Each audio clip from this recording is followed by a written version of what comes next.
ভারতের মধ্যে দুইজন যুবক, একজন হলো বেঈমান, অন্যজন হলো মুসলমানের সন্তান। দুইটা সন্তান একই সঙ্গে ভার্সিটির মধ্যে লেখাপড়া করে। লেখাপড়া শেষ হয়ে গেল, দুইজন দুই ধারে চলে গেলেন। কয়েক বছর পর দুইজন বন্ধুর সাক্ষাৎ হয়ে গেল, মুলাকাত। মুসলমান ডেকে বলে, বন্ধু আমার, লেখাপড়া শেষ করার পরে কি কাজে তুমি নিয়োজিত হয়েছ? বেঈমান ডেকে বলে, বন্ধু আমার, আমি একটা কোম্পানির মধ্যে চাকরি করি। তুমি কি করো? বলে, আমি আমার বাবার ব্যবসা পরিচালনা করি। তোমার কোম্পানির কাজের ধরনটা কি? বলে, আমার কোম্পানির কাজের ধরন হলো, তোমাদের মুসলমানের কোরআন সারা পৃথিবীর মধ্যে আমাদের অসংখ্য শাখা আছে, প্রত্যেকটা দেশে দেশে আমাদের অগণিত শাখা। বলে, তোমরা কি করো? বলে, লাইব্রেরি থেকে আমরা কোরআনগুলা নিজের টাকায় কিনে কিনে গোডাউন জাত করি। যখন গোডাউন কোরআন দিয়া ভরে যায়, আমরা আগুন দিয়া কোরআনকে পুরাইয়া ধ্বংস করিয়া দেয়।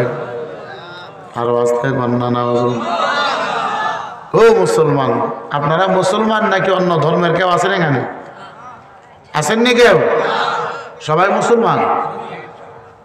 কোরআন আগুন দিয়া পুরায় দেয়, শোনার পরে নাউজুবিল্লাহ বলেন না।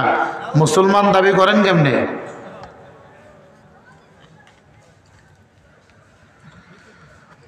এবার মুসলমান বন্ধু ডেকে বলি, এরে বন্ধু আমার,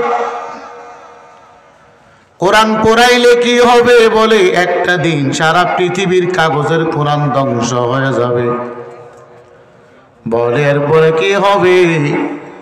বলে, কাগজের কোরআন ধ্বংস হয়ে গেলে মুসলমানের বাচ্চারা আর কোরআন শিখতে পারবে না, কোরআন পড়তে পারবে না।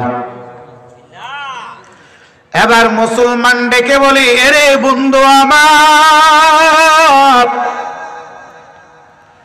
তোমার ধারণাটা ভুল। চলো আমার সঙ্গে দেওবন্দ মাদ্রাসার মধ্যে চলো।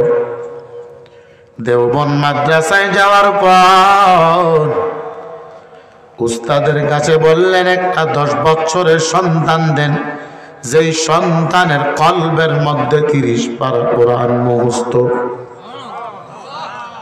এবার একটা ছাত্র দেওয়া হলো। মুসলমান যুবক বলে, ছোট ভাই, তুমি কোরআন তিলাওয়াত করো, আমার বন্ধু কোরআন তিলাওয়াত শুনবে। এবার 10 বছরের সন্তান কোরআন তিলাওয়াত করতেছে, বেঈমান বন্ধু বসে বসে কোরআন তিলাওয়াত শুনে। একটা সময় ডেকে বলি, রে বন্ধু আমার, এটা কেমন করে সম্ভব? এত ছোট্ট একটা বাচ্চা এত বড় একটা কিতাব মুখস্থ করে বসে আছেন। মুসলমান ডেকে বলে, ভিন্ন ধর্মের কোনো কিতাব মুখস্থ করা সম্ভব না, কিন্তু আমার আল্লাহর দেওয়া কোরআন ছোট ছোট বাচ্চা শুধু একজন নয়, সারা পৃথিবীর মধ্যে কোটি কোটি ছেলেরা কোরআন মুখস্থ করে বসে আছে। আছে কি নাই? এবার মুসলমান ডেকে বলে, এরে বন্ধু আমার, তুমি যদি সারা দুনিয়ার কাগজের কোরআন পড়ায় দাও, আল্লাহর কসম, এই ছোট্ট ছোট্ট সন্তানগুলো আবার সারা পৃথিবীর মধ্যে নির্ভুলে আবার কোরআন লিখে ফেলবে। আর আমাদের মুসলমানের সন্তানেরা ওই কোরআনগুলো আবার পরে পরে কোরআনের হাফেজ যাবে। আর জোরে কত সুবহানাল্লাহ। শ্বাস টানে তোমার মাইক, জোরে কথা বলা যায় না, শ্বাস টানে, কষ্ট হবে আমার বয়ান করতে। টান দিতে পারতেছি না কিন্তু, দেখছো? ইয়া দেও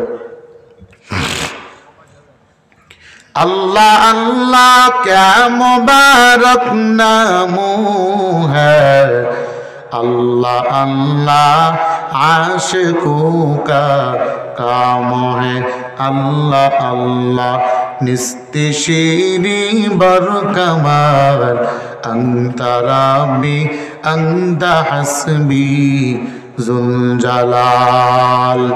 ए मुसलमान, আল্লাহ কি ডাকার দরকার আছে কি নাই? আর জোরে বলেন, কারা কারা ডাকবেন? আল্লাহ কবুল করুক।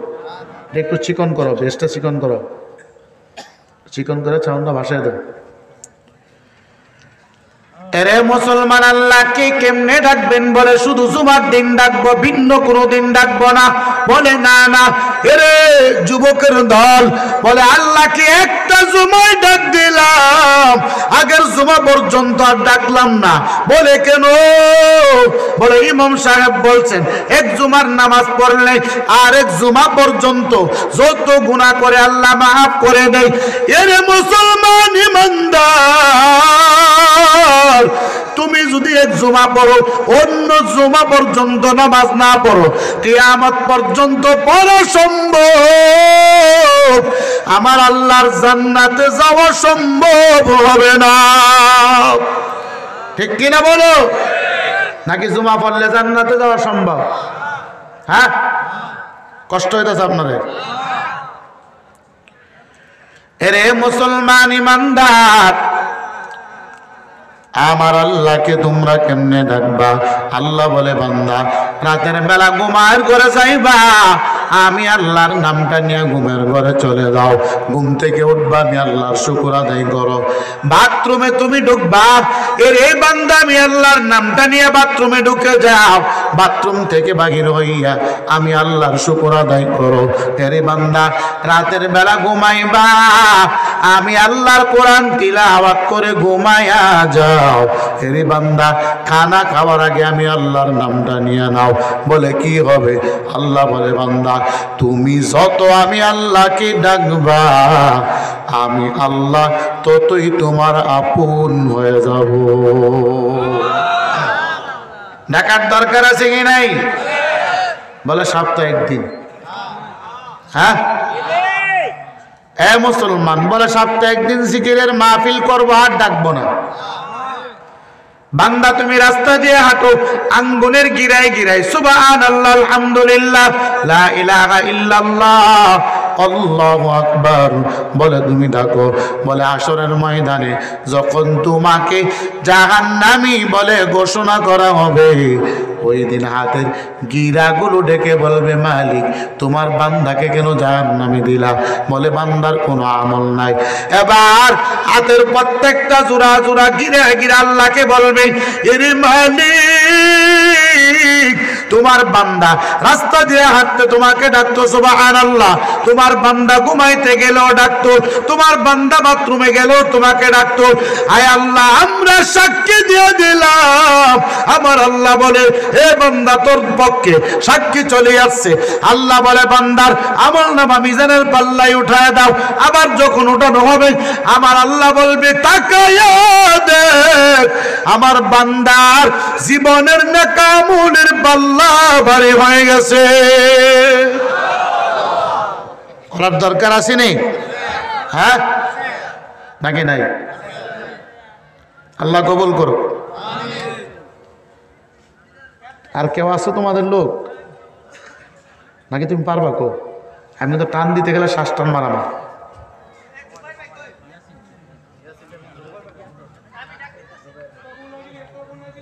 আমি তো টান দিতে পারতেছি না, শ্বাস টান মারামা। মুসলমান ইমানদার, কোরআনের দাম আছে কি না? আরো জোরে বলেন। কেমন দাম? সাধারণ নাকি অনেক বেশি দাম? হ্যাঁ এরে মুসলমান, এত দামি কাপড় পরিধান করে প্রত্যেকটা মানুষ বসলেন, যার যার কাপড় গুলা পায়ের মধ্যে লাগতেছে, একবারও সালাম করেন নাই? করছেন নি? হ্যাঁ এত দামি কাঠের সোফার মধ্যে বসলাম, পায়ের মধ্যে লাগে একবারও সালাম করি না। অথচ তাকায় দেখো মসজিদের ভিতরে কোরআনের সঙ্গে একটা কাপড় লেগেছে, যেই কাপড়ের নাম হলো গিলাফ, একটা কাঠ লেগেছে যেই কাঠের নাম হলো রিহাল।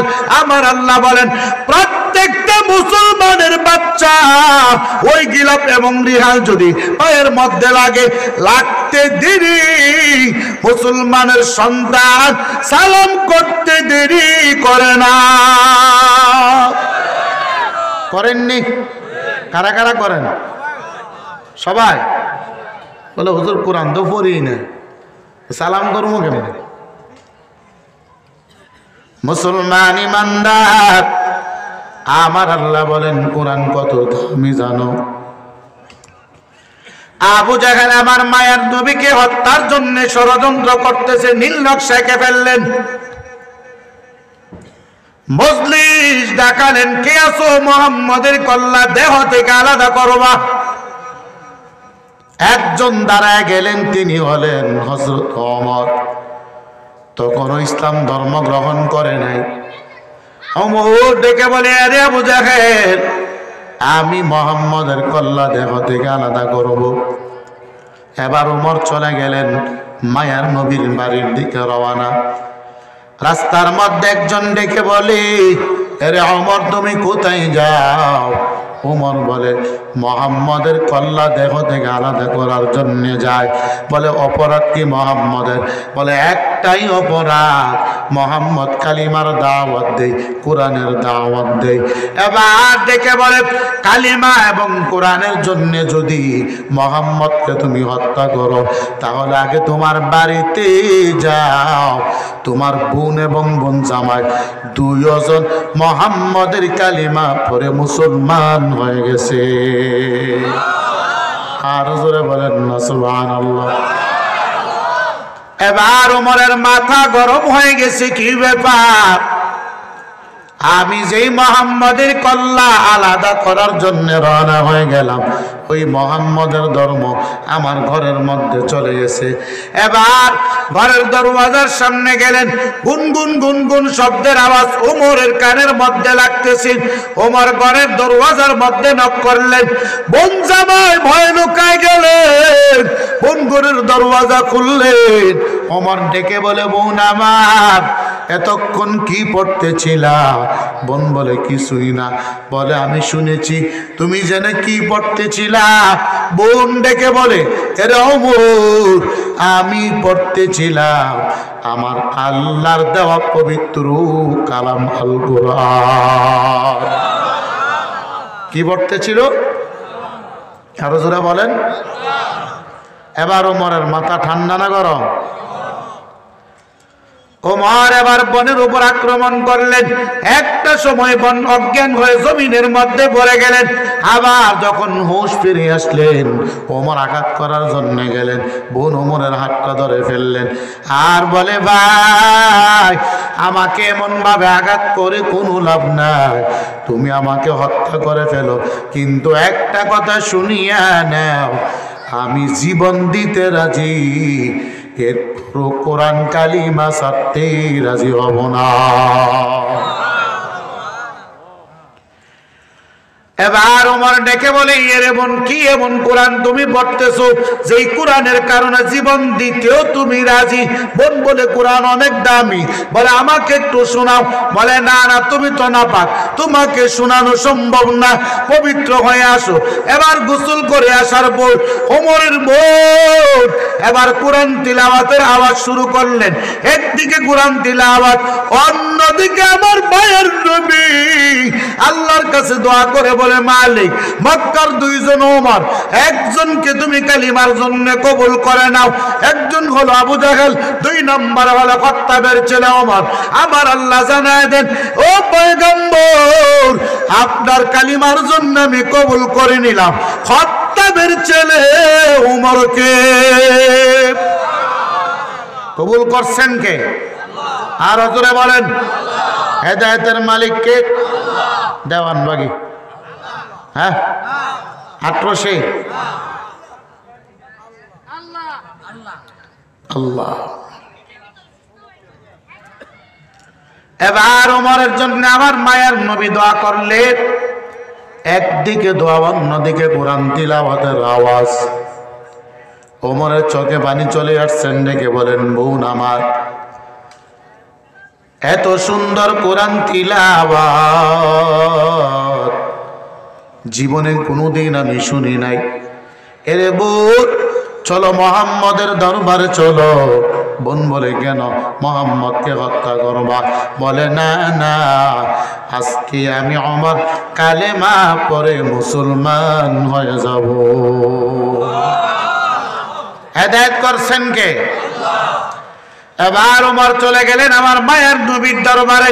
সাহাবায়ে কেরাম ডাইনে দাঁড়ানো, বামেও দাঁড়ানো। দেখি বলে, পয়গম্বর, তাকায় দেখেন ওমর তলোয়ার নিয়ে আপনার দরবারে আসতেছে। আমার নবী ডেকে বলে, সাহাবায়ে কেরাম, আপনারা কেউ চিন্তা করবেন না, কারণ আজকের ওমর আবার আগের ওমর না। আজকের ওমর হলো আমি নবীর ইসলামের জন্য নবনির্বাচিত ওমর। জানায় দিছেন কে? আর হুজুরে বলেন। ওমরে সে কালিমা পড়লেন। এবার নবী বলেন, এরে বেলাল, আজান দাও। বেলাল এবার আজান দিলেন। নবীজি বললেন, যার যার নামাজ আপনারা একা একা আদায় করে নেন। ওমর ডেকে বলে, পয়গম্বর, কেন একা একা নামাজ আদায় করবেন? বলে, সাহাবায়ে কেরাম নামাজের মধ্যে যখন দাঁড়ায় বেঈমানের দল সাহাবায়ে কেরামকে আক্রমণ করে, এই জন্যে যার যার নামাজ আদায় করা হয়। ওমর বলে, পয়গম্বর, আপনি আগের দিন বলিয়া যান, আজকে আমি ওমর ইসলামের পাহারাদার। ইসলামের পাহারাদার কে? দাঁড়ায় গেছেন। পয়গম্বর, আপনি নামাজ আদায় করেন, ইমামতি আপনি করবেন, আমি ওমর দাঁড়ায় গেলাম, দেখব কে আসে। আপনি নবীকে হত্যা করার জন্যে ওমর দাঁড়ায় গেলেন। বেঈমানের দল এবার আসলেন। ওমর বলে, আমি ওমর থাকতে একটা বেঈমানও আমার নবীর সামনে যেতে পারবে না। বেঈমানের দল হুঙ্কার শোনার পর সবগুলো পলায়ন করে যার যার বাড়ির দিকে রওনা। চিল্লায় বলেন আল্লাহু আকবার। এই ওমরের নাম শুনলে বেঈমানের দল থরথর করে কাঁপতেন। এখনো কাঁপে। এখনো কি করে? কোনো বাচ্চা যদি রাতের বেলা দুঃস্বপ্ন দেখে চিৎকার দিয়ে উঠে, আসেনি নাই ছোট বাচ্চারা? যদি আপনি ওমরের নামটা লিখে দেন আইন মিমরা বুকের মধ্যে হাত দিয়ে, এই বাচ্চা দুঃস্বপ্ন দেখা বন্ধ হয়ে যাবে। কারণ দুঃস্বপ্ন দেখাকে, আরো জোরা বলেন, শয়তান। ওমরের নাম দেখলে শয়তান এমনি কই থাকে? আপনাকেও একবার ওই পান্তশালা নদীর ওই পারে থাকবো, এদিকে আর আসবে না। এই জন্য একজন ওমর এখনো জমিনের মধ্যে দরকার, আছে কি নাই? আরো জোরে বলেন, আছে কি নাই? আপনারা থাকবেন নি? হ্যাঁ, কারা কারা থাকবেন? দিয়ে একটু হাত উঠান তো। সবাই থাকবেন? আল্লাহ কবুল করুন। সাউন্ড মাস্টার নাই এখানে? শ্বাস টানতেছে প্রচুর আমার। এই তোমাদের মেন লোক কই? এই কথা বলবেন না। তোমাদের মেন লোক কই? বক্তা বসা খাইতে থাকে না, সাউন্ড ঠিক করে দেবো না? শ্বাস টানতেছে তো প্রচুর আমার, বয়ান করুন কেমন নেমে? কানে কি শুনে না আমি যে বলতেছি বারবার?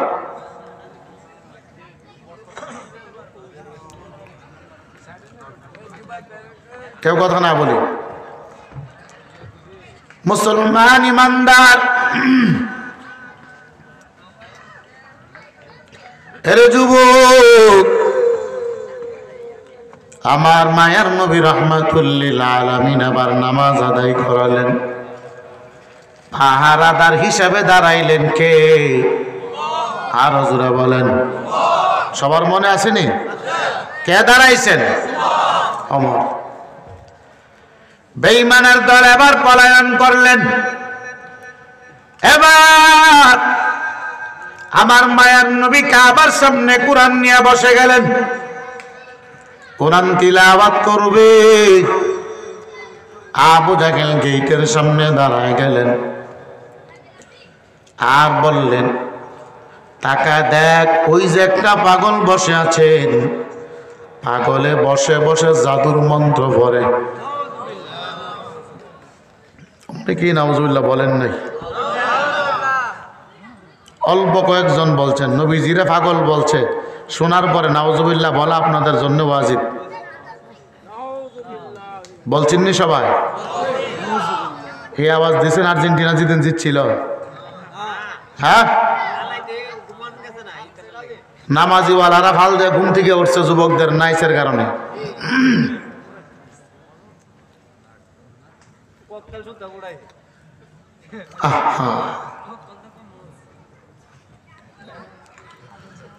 মুসলমান ইমানদার, আমার নবী এবার কোরআন তিলাওয়াত শুরু করলেন। আবু জাহেল ডেকে বলে, তাকায় দেখ, একজন পাগল, পাগলের সামনে কেউ যাবা না। মানুষগুলা বলে, কোন পাগল? বলে, আব্দুল্লাহর ছেলে মোহাম্মদ পাগল। সাউন্ড মাস্টার কোনি? এই সাউন্ড মাস্টার আপনি, আপনারা জিকির করেন, উনি ঠিক করুন। লা ইলাহা, শ্বাস টানে, কথা বলতে পারতেছি না।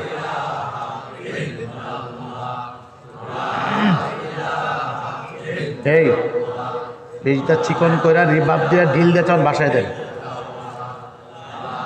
এগুলা পারে, এরা বসাও, যে এরা পারে না, পারলে তুমি থাকবা না, এদেরকে বসাও কেন?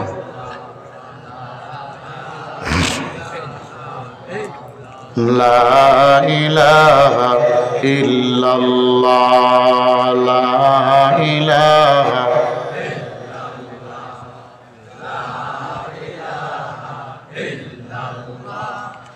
লা ইলাহা। আর একটু চিকন করো, চিকন করো, হ্যাঁ, লা ইলাহা ইল্লাল্লাহ। তোমরা বলবা না আমারে যে আমরা পারি না? মুখটা নিচে দেবো, রিসে আমি তো দমকম ওই পারবা। প্রথমবার বললেই চলতো, হুজুর আমরা না, লোক আরেকজন। না না না, এরা তো বলে নাই আমারে।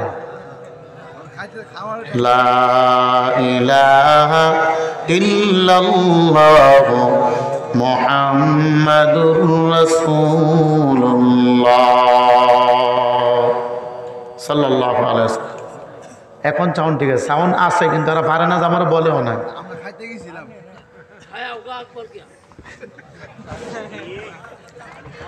মুসলমান ইমানদার, এই রিফেক্টটা কমান, একটু কমান, সাউন্ডটা রিবাব দেন, ঢিল দিয়ে ভাষায় দেন, শুধু রিফেক্ট যাতে এত না আসে, এরপরে হবে দেন। মুসলমান ইমানদার, এরে যুবক, আমার মায়ার নবী আবার কোরআন তিলাওয়াত শুরু করলেন। আমার নবী কোরআন তিলাওয়াত করে আবু জাহেল বলে, কেউ যাবা না, ওই যে পাগল দেখা যায়। মানুষগুলো আবার নবীর সামনে গেলেন। নবীর সামনে যাওয়ার পর তাকায় দেখে আমার নবীজির চেহারা তো সুন্দর, নবীজির কণ্ঠের কোরআন তিলাওয়াত এত সুন্দর। মানুষগুলো ঢুকে বলে, এরে মোহাম্মদ, ওই যে আবু জাহেল গেটের সামনে দাঁড়ায় বলতেছে তুমি নাকি পাগল, কিন্তু তোমার চেহারার মধ্যে পাগলের কোনো চাপ নাই, তোমার কণ্ঠের মধ্যে পাগলের কোনো চাপ নাই। আমার নবী ডেকে বলে, ও বেঈমানের দল, আমি নবী পাগল না, আমি নবী জাদুর মন্ত্র করি না, আমি যা তিলাওয়াত করতেছি সবগুলো আমার মালিকের দেওয়া কোরআন। আর যারা বলেন না সুবহানাল্লাহ। এরে মধ্যনগরের মুসলমান, আমার নবী কেমন সুন্দর। আম্মা জান আয়েশা ডেকে বলেন, ও মিশরের মধ্যে ইউসুফ নবী যখন ঢুকে গেলেন, জুলেখা ইউসুফ নবীকে দেখে পাগল হয়ে গেলেন। এবার নারীরা ডেকে বলে, এরে ইউসুফের প্রেমিকা, ও জুলেখা তুমি ইউসুফকে দেখে পাগল হইলা কেন? বলে, ইউসুফ তো একটা গোলাম, তুমি একটা রানী, তুমি একজন বাদশার স্ত্রী। জুলেখা বলে, এরে বান্ধবীদের দল, আমি কেন পাগল হইলাম? তোমরা যদি একবার দেখতা আমার চাইতে বেশি পাগল হইতা। বলে, না না। এবার দাওয়াত দিলেন, লম্বা ঘটনা।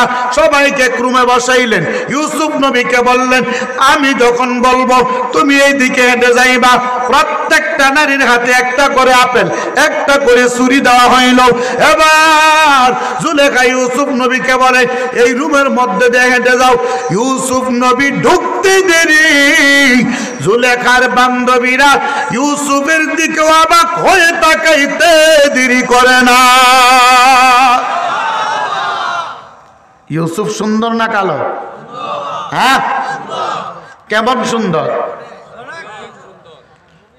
এবার ইউসুফ নবী আবার হেঁটে চলে গেলেন। জুলেখা বললেন, ও বান্ধবীদের দল, তোমরা সবাই আপেল কাটো। সবাই আপেল কাটতে শুরু করলেন। ইউসুফ নবী চলে গেলেন। এবার ডেকে বললেন, ও বান্ধবীরা, যারা আপেল কেটেছো, যার যার আপেল গুলা তোমরা খেয়ে নাও। সবাই তাকায় দেখে একজনও আপেল কাটে নাই। প্রত্যেকটা নারী যার যার হাতের আঙ্গুলগুলো কেটে কেটে কুচি কুচি করে ফেলেছে। জুলেখা বলে, ও বান্ধবীরা, তোমরা আঙ্গুল কাটলা কেন? বলে, এমন একটা জিনিস সামনে ধরাই দিছো, এটা মানুষ না পরি? বলে, মানুষ। এত সুন্দর জীবনও দেখি নাই, এজন্য হাতের আঙ্গুল কেটেছি। আমরা নিজেরাও বলতে পারি না। জুলেখা বলে, এতদিন আমাকে বলছো আমি নাকি বোকা, এখন দেখো তোমরা কেমন। বলে, বান্ধবী তুমি তো সাধারণ পাগল হয়েছো, আমরা হলে আরো পাগল হয়ে যাইতাম। আম্মা জান আয়েশা ডেকে বলেন, ও মক্কার নারীরা, জুলেখা যদি ওই ইউসুফকে দেখার কারণে পাগল হয়ে যায়, মিশরের নারীরা ইউসুফকে দেখার পর হাতের আঙ্গুল কেটে ফেলে। আমার নবী কত সুন্দর,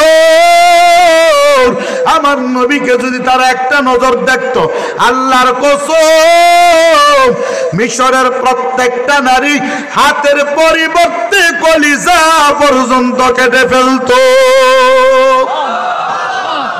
কেমন সুন্দর ছিলেন। আমার আল্লাহ বলেন, সারা দুনিয়ার মানুষের সুন্দর একত্রিত করলে ইউসুফ নবীর মতো হবে না। ইউসুফ নবী সহ সারা দুনিয়ার মানুষের সুন্দর যদি একত্রিত করা হয়, আমার নবীর সৌন্দর্যের সমান হবে না।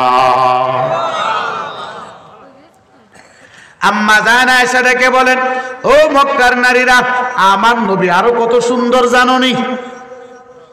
বলে, আপনি বলেন। আম্মা জান আয়েশা বলে, একদিন আমি ঘরের মধ্যেই রাতের বেলা কাপড় সেলাই করতেছি, আমার আগুন বন্ধ হয়ে গেল, আগুন নিভে গেল, আমার হাত থেকে সুইটা পড়ে গেল। আমার নবী ইশারের নামাজ আদায় করিয়া আমি আয়েশার ঘরের দরওয়াজার সামনে দাঁড়ালেন। আল্লাহর কসম, নবীজি দাঁড়াইতে দেরি, নবীর চেহারার সৌন্দর্যের কারণে আমি আয়েশা সুইটা তালাশ করে পাইতে দেরি হয় না। এবার বলেন তো, মধ্যনগরের সব সুন্দর ছেলে মেয়েকে যদি একটা রুমে ঢুকাইয়া লাইট বন্ধ করে দেওয়া হয় রাতের অন্ধকারে, রুমটা আলোকিত হবে নি? হ্যাঁ, এরপরও তো এই নারীর জন্য যুবকরা কত পাগল। রাস্তায় দাঁড়ায় দেয় গোলাপ ফুল নিয়ে, কখন যে আমার জান ফাঁকি আইব, গোলাপ ফুলটা দেবো আমি। সামনে আসতেছে 14 ফেব্রুয়ারি, ঠিক নিউ? এই নবীর চাইতে সুন্দর কেউ আছে? আরো জোরে বলেন। এই নবীর রওজায় যাইবেন কারা কারা? অনেকে যাইতে চাইতেছে না মনে হয়। আল্লাহ কবুল করুক, বলেন আমিন। মনে বড় আশা ছিল যাব মদিনায়। যাবেন নি নাকি টাকা হইলে না ব্যাংকে রাখবেন? হ্যাঁ, মনে বড় আশা ছিল যাব মদিনায়। সালাম আমি করব গিয়ে, সালাম আমি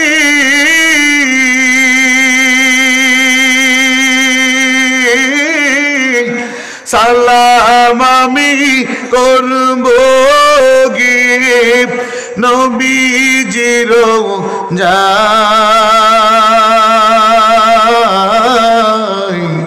মনে বড় আশা ছিল, মাশাআল্লাহ আরো জোরে বলেন। মনে বড় আশা ছিল,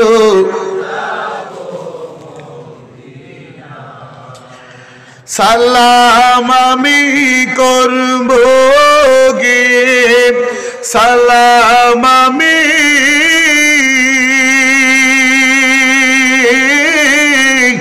সালাম আমি করব গিয়ে নবীজির যায়।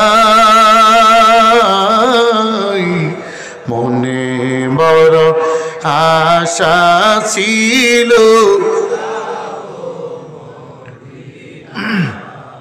খারাপ লাগতেছে? কে যাও তুমি, কে যাও বেয়ে তোরি, সঙ্গী অবাই লওনা মুরে, খানি কৃপা করি। কাফেলাতে কে যাও তুমি, কে যাও বেয়ে তোরি, সঙ্গী অভাই লাউনা মোরে, খানি কৃপা করি। সঙ্গে যদি নালো মোরে, গিয়ে মদিনায় এই গরিবের সালাম দিও নবীজির রওজায়। মনে বড় আশা ছিল। পিছনে মানুষেরা বলে না, মনে সবাই বলেন মনে বড়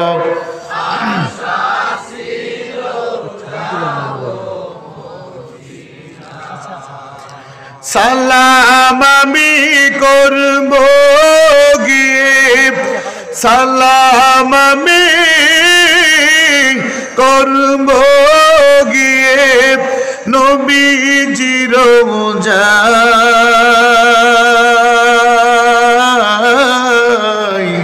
মনে বড় আশা ছিল যাব, মনে বড় আশা।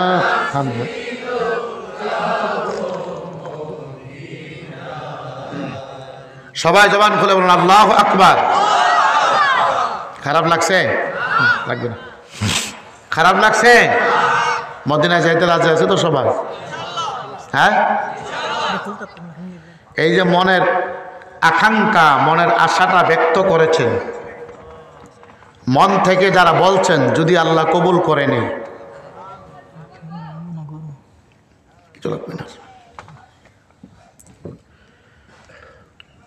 যদি কোনো বড় লোক কোটি টাকার মালিক, লক্ষ টাকার মালিক হজ্জে যায়,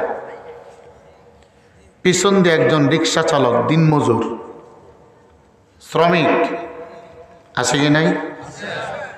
মনে করেন আপনার বাড়ির সামনে দিয়ে একজন হাজি সাহেব হজ করবে চলে যাচ্ছেন, পিছন দিয়ে আপনি বললেন আহ আজকে যদি আমার টাকা থাকতো আমিও তো যাইতাম। মন থেকে যদি বলে, বাটপারি নিয়ত যদি না থাকে, টাকা থাকলে তো আমিও যাইতাম, এই আফসোসটা যদি করে, চোখের পানি ছেড়ে কান্না করে দেয়, আল্লাহ বলেন মৃত্যুর আগে যদি তুমি হজ্জের জন্যে তৌফিক আমি আল্লাহ না দেয়, হাসরের ময়দানে হাজী সাহেবদের সঙ্গে আপনাকে হাসরে দাঁড় করায় দেবে। তাহলে কিসের জন্যে? একমাত্র নিয়তের জন্য। কিন্তু আমরা নিয়ত করতে জানিনি। হ্যাঁ, টাকা হইলে আগে চিন্তা করি বাড়ি করা লাগবে, বাড়ি করা শেষ, ইউ মুরব্বী হজ যাইতেন না, বলে হুজুর ছেলেরা নাকি বিয়া করাইল, আছে কি নাই? অথচ নবী বলেন হজ্জে আসা যাওয়ার খরচ তোমার কাছে আছে, যতদিন থাকবা তোমার ফ্যামিলি চলবে, এই খরচ তোমার কাছে আছে, তুমি হজ করতে হবে। যদি বলো বাড়ি করব, ছেলে বিয়া করাবো, এর সময় যদি মারা যাও ইহুদি ওয়ালা নাসারা নিয়ে, আল্লাহ নবী বলেন সে ইহুদি হক নাসারা হক, আমি নবী তার জিম্মাদার নাই। এজন্য সময় হলে কি করবেন? হজ করবেন। পারবেন তো ইনশাআল্লাহ? মনে আসিনি ওয়াজ কই আসিলাম? বলেন তো কোথায় আসিলাম?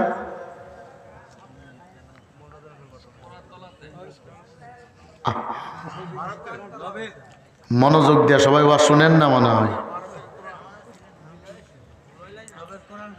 মুসলমান ইমানদার, এবার আবু জাহেল ডেকে বললেন, ও মুসলমানের দল, মুহাম্মদের চেহারা দেখে তোমরা কালিমা পড়ে নিয়েছো। এবার আবু জাহেলের একজন বন্ধু,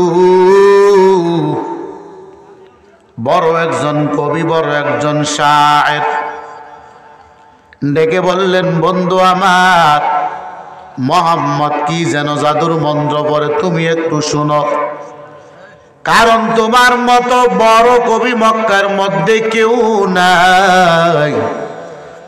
এবার কবি আমার নবীর সামনে চলে গেলেন, ও মুহাম্মদ, তুমি নাকি জাদুর মন্ত্র বড়, কবি কবিতা বড়। আমার নবী বলেন, না না, আমি তো জাদুর মন্ত্র পড়ি না, আমি পড়ি আমার আল্লাহর কোরআন। বলে আমাকে একটু শোনায় দাও। আমার নবী আবার তিলাওয়াত শুরু করলেন, ওয়াশ-শামসি ওয়া দুহাহা ওয়াল কমারি ইযা তালাহা ওয়ান নাহারি ইযা জাল্লাহা ওয়াল লাইলি ইযা ইয়াগশাহা। আমার নবী তিলাওয়াত করতেছেন আর শায়ের বসে বসে নবীর তিলাওয়াত শুনেন। একটা সময় শায়েরের চোখ দিয়া পানি চলে আসছে, আমার নবী চোখের পানি দেখে কোরআন বন্ধ করে দিলেন। এবার বলে, মুহাম্মদ কোরআন বন্ধ করলা কে? আমার নবী বলে, তোমার কাছে খারাপ লাগে? বলে, না না, এত সুন্দর কবিতা জীবনে আমি কোনোদিন লেখি নাই, আমার জীবনে কোনোদিন আমি শুনিও নাই। এরে মুহাম্মদ, আর দেরি করবা না, তাড়াতাড়ি আমাকে কালেমা পড়াইয়া মুসলমান বানায়া দাও। এবার আবু জাহেলের মাথা ঠান্ডা না গরম? আরো জোরে বলেন। এবার আবু জাহেল ডেকে বলি, আরে মুহাম্মদ, তোমার কোরআন এটা তোমার নিজের বানানো, তোমার খোদার না, তোমার আল্লাহর না। আমার নবী বলেন, না না, এটা আমার নিজের বানানো না, এটা আমার আল্লাহর দেওয়া কোরআন। আবু জাহেল বলে, না। এবার আল্লাহ ডেকে বলে, পয়গম্বর, আপনি আবু জাহেলকে চ্যালেঞ্জ করে নেন, কোরআনের সবচাইতে ছোট্ট সূরা সূরাতুল কাউসার। আল্লাহ বলেন, পয়গম্বর, আপনি একটা শব্দ দিয়ে দেন, ইন্না আ'তাইনা কাল কাউসার। আগে কি হবে, পরে কি হবে? আবু জাহেলকে বলেন লিখে দেওয়ার জন্য। এবার আমার নবী বললেন, আরে আবু জাহেল, এই শব্দের আগে কি হবে, পরে কি হবে, তোমরা লিখে দাও। আবু জাহেল বলে, এটা তো কোনো ব্যাপার না, সাধারণ একটা ব্যাপার। বড় বড় বুদ্ধিজীবী, বড় বড় দার্শনিক, বড় বড় পণ্ডিত, বড় বড় লেখক, সবগুলাকে একত্রিত করি ডেকে বললে, আমি মুহাম্মদের সঙ্গে চ্যালেঞ্জ করেছি, এই কবিতার আগে এবং পরে আমি লিখে দেব। সবাই বলে, এটা তো কোনো ব্যাপার না। এবার নিয়ে নিলেন। 7 দিন চলে গেল, পারল না। 14 দিন চলে গেল, পারল না। 21 দিনের সময় এবার বড় বড় বড় বড় কবি, বড় বড় দার্শনিক কাবার সামনে চলে আসছে। ও মুহাম্মদ, লাইসা হাদা কালামুল বাশার, এই কিতাব তোমার বানানো না, এটা স্বয়ং তোমার আল্লাহ। আমরা কোরআনের ভুল ধরতে গিয়ে আমরা নিজেরাই শুধরায় গেলাম। ও মুহাম্মদ, আবু জাহেল ভুলের মধ্যে আছে, তুমি সত্যের উপরে আছো। মুহাম্মদ, দেরি করবা না, আমাদেরকেও কালেমা পড়াইয়া মুসলমান বানায়া দাও। এবার বলেন তো, আবু জাহেলের মাথা ঠান্ডা না গরম? হ্যাঁ, কম নাকি বেশি? এবার আবু জাহেল ডেকে বলে, ও মক্কার মানুষেরা শুনো, আজকে থেকে যারা মুহাম্মদের কোরআন তিলাওয়াত শুনবা, সাবধান, কঠিন বিচার করা হবে। এমনও হতে পারে মক্কা থেকে বাহির করে দেওয়া হতে পারে, কারণ তৎকালীন জামানার প্রধানমন্ত্রী ছিল আবু জাহেল। যে আইন করবে সবাই মানতে বাধ্য। এবার আইন করে দিলেন, আমার মায়ার নবী রাতের অন্ধকার কাবার সামনে দাঁড়াইয়া তাহাজ্জুদ নামাজে কোরআন তিলাওয়াত শুরু করলেন। আবু জাহেল বলে, আজকে নতুন আইন করলাম, কেউ মুহাম্মদের কোরআন শুনবে না। আবু সুফিয়ান বলে, আমিও তো আইন করলাম। বড় বড় লিডার উতবা সাইবা সহ সবগুলো মায়ার নবীর তিলাওয়াত শোনার জন্য কাবা চত্বরের সামনে দাঁড়ায় গেলেন।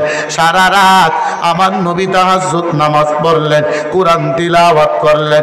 আবু জাহেল, উতবা সাইবা, উবাই ইবনে খালফ, উমাই ইবনে খালফ সবগুলো আমার মায়ার নবীর কোরআন তিলাওয়াত দাঁড়া দাঁড়া সারা রাত শুনলেন। ফজরের আজানের সময় হয়ে গেছে। এবার আবু জাহেল বলে, আমি যদি এখন না যাই, আবু বকর, ওমর, উসমান নামাজের জন্য আসবে, আমাকে দেখে ফেললে আমার সম্মান নষ্ট হয়ে যাবে। আবু সুফিয়ান ওই কথা ভাবে, সব বেঈমানের দূর। এবার বাড়ির দিকে রওনা হয়ে গেলেন। বাড়ির দিকে রওনা হওয়ার পর চার রাস্তার মোড়ে এসে একজনের সামনে আর একজনের সাক্ষাৎ। আবু জাহেল বলে, এ আবু সুফিয়ান, তুমি কোথায় থেকে আসলা? আবু সুফিয়ান বলে, তুমি কোথায় থেকে আসলা? এবার সব বাটপারের একটাই জবাব, আমরা গেলাম মুহাম্মদের কোরআন তিলাওয়াত শোনার জন্যে। আরো আস্তে গন্না সুবহানাল্লাহ। যেই তিলাওয়াত শোনার জন্য আবু জাহেল পাগল, ওই তিলাওয়াত বর্তমানে আছে কি নাই? হ্যাঁ নাকি নাই? ভাল লাগেনি না খারাপ লাগে? মমতাজ যদি একটা গান গায়, ফাইটটা যায়, দ্বিতীয় দিন গায়, তৃতীয় দিনও গানটা গায়, মানুষকে আর ভাল লাগে না, ফাল্টায় গান, ঠিক নেই? অথচ আমার আল্লাহ বলেন, ও মুসলমান ইমানদার, আমি আল্লাহ 1400 বছর আগে আমার নবীকে বললাম, নামাজের মধ্যে দাঁড়াইয়া পড়বেন সূরাতুল ফাতিহা, আলহামদুলিল্লাহি রাব্বিল আলামিন আর রহমানির রহিম মালিকি ইয়াউমিদ্দিন। আমার নবী বললেন, সাহাবায়ে কেরাম বললেন, আবু বকরের জামানায় বললেন, ওমর বললেন, উসমান বললেন, আলীও বললেন, তাবেঈন বললেন, আইন মুস্তাহিদিন বললেন, মুফতি নুরুল্লাহ সাহেব রাহিমাহুল্লাহ বললেন, আমরাও বলি। আমার আল্লাহ বলেন, কিয়ামত পর্যন্ত চলবে, কোন বান্দা বলবে না নামাজের সূরা ফাতিহা ভাল লাগে না, পাল্টায়া দেন। কথা ঠিক কিনা? বলবেন নি? হ্যাঁ বলে, আপনি মধ্যনগরের মসজিদের ইমামের পিছনে নামাজ পড়লেন, ইমাম সাহেব পড়লেন আলহামদুলিল্লাহি রাব্বিল আলামিন, আবার গেলেন ওই নদীর ওই পারে পান্থশালা মাদ্রাসায়, যাওয়ার পরে দেখবেন তিলাওয়াত আরো সুন্দর। এবার চলে গেলেন বাইতুল মুকাররম, দেখবেন তিলাওয়াত আরো সুন্দর। এবার চলে গেলেন ওই বাইতুল মাকদিস, এখানে যাওয়ার পরে শুনবেন কোরআন তিলাওয়াত আরো মজা লাগে, ঠিক নেই? এবার বাইতুল মাকদিসে নামাজ আদায় করার পর এবার ভাবলে আমি চলে যাই নবীজির মসজিদ, মসজিদে নববী। সেখানে যাওয়ার পরে দেখবেন ওইখানের তিলাওয়াত আরো মজা। এবার বললেন, আমার আল্লাহর ঘর কাবায় আমি চলে যাই, আব্দুর রহমান সুদাইসির কণ্ঠে কোরআন তিলাওয়াত বলে আরো মজা লাগে। আমার আল্লাহ বলে, যত তুমি কোরআন তিলাওয়াত শুনবা আমি আল্লাহ ততই কোরআনের মজা বাড়া দেব। বলেন তো একজন মুসলমান নামাজে সূরা ফাতিহা পড়লে খারাপ লাগে নাকি ভালো লাগে? হ্যাঁ বলে। ইশারের নামাজে পড়লে একরকম, মাগরিবের নামাজে ভিন্ন রকম, ফজরের নামাজে আরো ভিন্ন রকম। বলে রমজান মাসে তারাবির নামাজে দাঁড়াইলে কোরআন তিলাওয়াতের স্বাদ আরো ভিন্ন রকম। ঠিক নেই? হ্যাঁ মজা লাগেনি? হাফিজ সাহেব যখন তিলাওয়াত শুরু করলেন, আলহামদুলিল্লাহি রাব্বিল আলামিন আর রহমানির রহিম মালিকি ইয়াউমিদ্দিন, পরে কি বলে না?